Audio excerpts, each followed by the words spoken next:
Hai adik-adik, kembali lagi dengan Kak Rina di Online Class 101. Kali ini kita akan belajar Bahasa Indonesia untuk kelas 3 tema 7.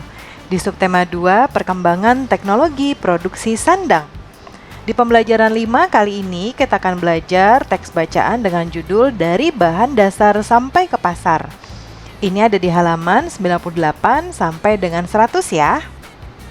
Yuk dukung terus channel Kak Rina dengan cara mensubscribe, klik loncengnya, like dan share juga ke teman-teman lain dan sosial media adik-adik. Buat yang udah subscribe, Kak Rina ucapkan banyak-banyak terima kasih. Kita lihat yuk tujuan pembelajarannya untuk kali ini, yaitu yang pertama, dengan membaca teks, adik-adik dapat menuliskan orang-orang yang terlibat dalam proses pembuatan pakaian dengan tepat. Dan yang kedua, dengan mencermati teks, adik-adik dapat menceritakan peran orang-orang yang terlibat dalam pembuatan pakaian dengan tepat. Jangan lupa untuk berdoa dahulu sebelum mulai belajar ya adik-adik. Jaga kesehatan dan selalu ikuti anjuran Bapak dan Ibu guru serta orang tua di rumah. Ayo kita mulai adik-adik. Ini ada di halaman 98 ya. Udin dan teman-temannya bersyukur karena memiliki pakaian. Mereka ingin tahu siapa saja yang terlibat dalam pembuatan pakaian. Mari kita belajar bersama mereka. Bacalah teks berikut dengan teliti. Nah, ini ada teks bacaan ya adik-adik. Dari bahan dasar sampai ke pasar. Pakaian berasal dari bahan dasar yang berbeda. Ada yang berasal dari kapas dan serat daun. Ada yang berasal dari bulu domba dan serat sutra. Bahan dasar pakaian banyak didapat dari lingkungan sekitar. Petani dan peternak menyediakan bahan dasar pakaian. Petani menyediakan kapas dan beberapa jenis daun. Lalu, domba disediakan oleh peternak domba. Serat sutra disediakan oleh peternak ulat sutra. Nah, kita lihat di sini adik-adik ya. Ternyata bahan dari membuat pakaian atau baju itu banyak sekali. Ya. Mulai dari kapas, serat daun, ya sampai bulu domba dan bahkan ulat sutra pun seratnya bisa dijadikan menjadi pakaian. Ya tentunya kalau ulat sutra ini pakaiannya eksklusif jadi agak mahal karena beternak sutra juga sulit. Nah kemudian kita lihat di sini siapa sih yang beternak dari domba ya kemudian sutra. Nah ini lihat adik-adik ya. Nih, ini ada bulu-bulu domba. Bulu domba yang ini ya, nih dombanya lagi dicukur adik-adik. Kalau adik-adik pernah lihat domba yang gembul ya, gembul bulunya seperti ini nih. Ya, itu nanti kalau sudah gondrong ya bulunya atau sudah panjang, itu nanti oleh peternaknya akan dicukur seperti ini nih, sedang dicukur ya. Nah, ini bulunya. Nah kalau ini adalah ulat sutra ya, peternak ulat sutra. Lalu yang ini petani yang menyediakan dedaunan ya. Oh ini kapas adik-adik. Nah ya, jadi ini kapas. Nah nih ya petani menyediakan kapas tuh ya, makanya Karina kok lihat nggak ada ulatnya ya. Jadi ini kapas nih ya, kapas itu putih warnanya, terus dia menggumpal seperti ini. Ini belum diolah, belum dipintal, jadinya bentuknya seperti ini. Ini cangkang kapasnya. Nah ini tadi domba ya, sudah Karina jelaskan. Kemudian, nah kalau yang ini berupa dedaunan, ya. Kemudian kita lanjut, bahan dasar dikumpulkan dan dibawa ke pabrik pemintalan. Tadi ya dipintal dulu. Jadi prosesnya seperti di pembelajaran sebelum-sebelumnya kita sudah tahu bahwa ada beberapa proses dari mulai kapas ya sampai dia menjadi benang, kemudian kain ya sampai menjadi baju yang sekarang kita pakai. Nah, kemudian setelah pemintal ya, lalu pemintal memintal bahan dasar di pabrik pemintalan. Ada pabriknya adik-adik ya. Nah, mereka memintal bahan dasar menjadi benang. Nah, pemintalan dilakukan dengan mesin-mesin modern ya, tidak seperti zaman dahulu.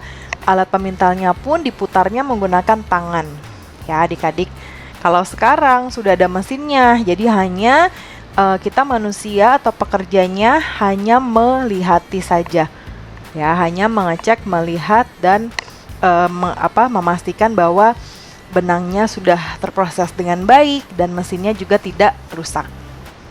Kemudian benang yang telah dipintal dibawa ke pabrik kain, ya. Nah, penenun menenun benang menjadi kain. Ya, jadi tadi sudah jadi benang nih. Terus habis itu diapain? Nah, ditenun adik-adik.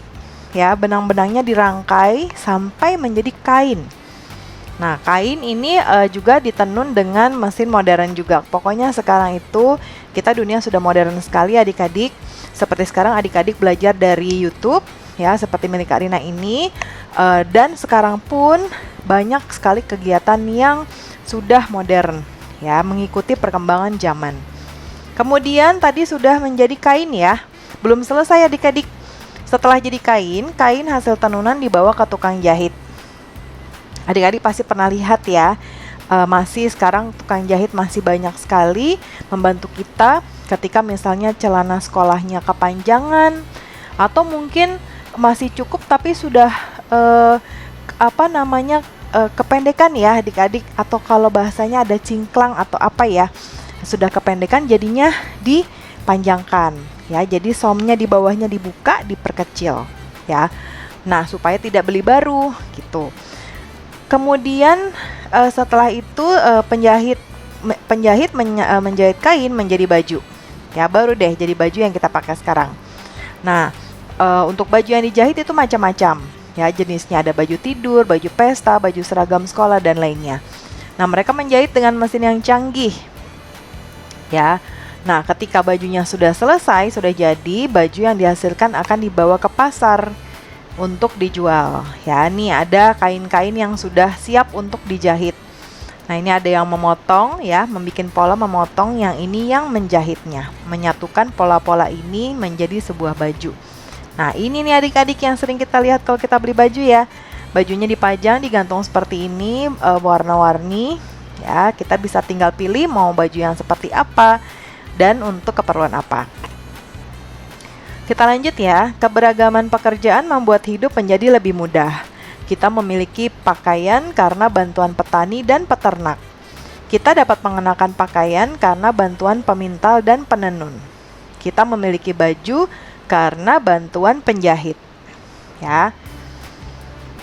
Nah, kita lihat yuk. Tadi kita udah baca teks mulai dari kapas. Siapa tadi judulnya adik-adik? Dari bahan dasar sampai ke pasar. Bahan dasar tadi ada kapas, serat ulat sutra, ya, dan dedaunan. Nah, kemudian siapa aja tadi yang terlibat dalam pembuatan pakaian? Kita masukkan ke sini ya. Nih, kita lengkapi yang contoh dari buku. Ada pembuatan pakaian, siapanya dari petani kapas. Apa yang dia kerjakan yaitu menanam kapas. Di mana? Ya, di mana tempatnya yaitu di kebun, dan apa yang dihasilkan yaitu kapas. Yuk kita lihat di isian selanjutnya. Setelah petani kapas ada juga tadi ya peternak domba, ya kan?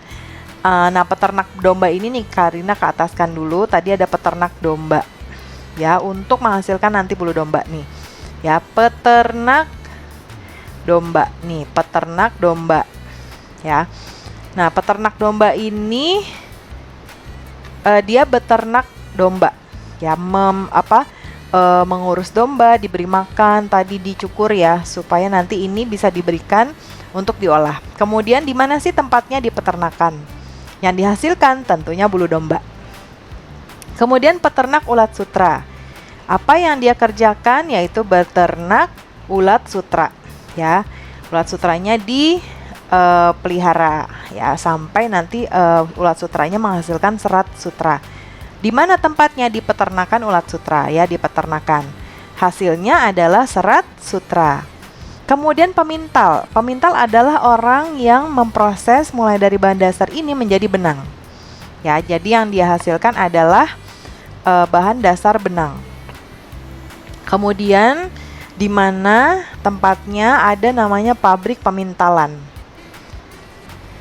Ya, adik-adik, di pabrik pemintalan.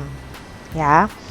Terus apa sih yang dia hasilkan? Yang dihasilkan adalah menjadi benang. Ya. Lalu berikutnya ada penenun ya. Penenun ini dia bahan dasarnya benang, dia buat menjadi kain. Di mana tempatnya? Ada namanya pabrik kain ya. Nih, di pabrik kain penenun menenun benang menjadi kain.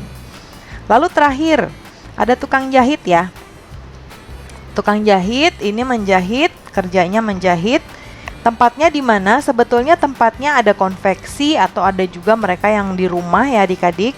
Kalau seperti ini ada banyak seperti pabrik orang yang isinya menjahit semua, itu namanya konveksi. Jadi ada yang membuat pola seperti ini, ada juga yang menjahit ya. Hasilnya apa? Hasilnya adalah baju ya. Nah, itu dia adik-adik orang-orang yang berjasa dalam pembuatan pakaian. Kita lihat yuk selanjutnya. Amati lagi tabel di atas. Apa yang akan terjadi jika tidak ada orang-orang pada tabel seperti zaman dahulu adik-adik? Ya, yuk kita ceritakan nanti di depan kelas. Nah, yang terjadi adalah maka tidak akan ada pakaian yang beragam jenis dan kegunaannya seperti sekarang. Coba adik-adik lihat di lemari baju. Pasti adik-adik punya beberapa dari adik-adik mungkin ada berbagai macam jenis baju.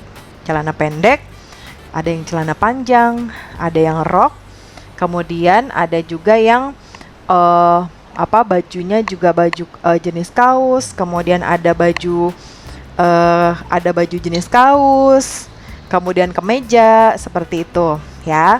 Nah, kemudian kita hanya memiliki satu pakaian untuk semua acara. Jadi kalau misalnya kita masih tinggal di zaman dulu, belum ada orang-orang yang tadi disebutkan di tabel, ya kita mau ke pesta, mau kemana, kita pakai baju itu aja. Dan tuh biasanya masih bahan dasar daun atau kulit ya. Nah, seperti itu ya adik-adik. Nah, baiklah adik-adik, pembelajaran bahasa Indonesia kita sudah selesai.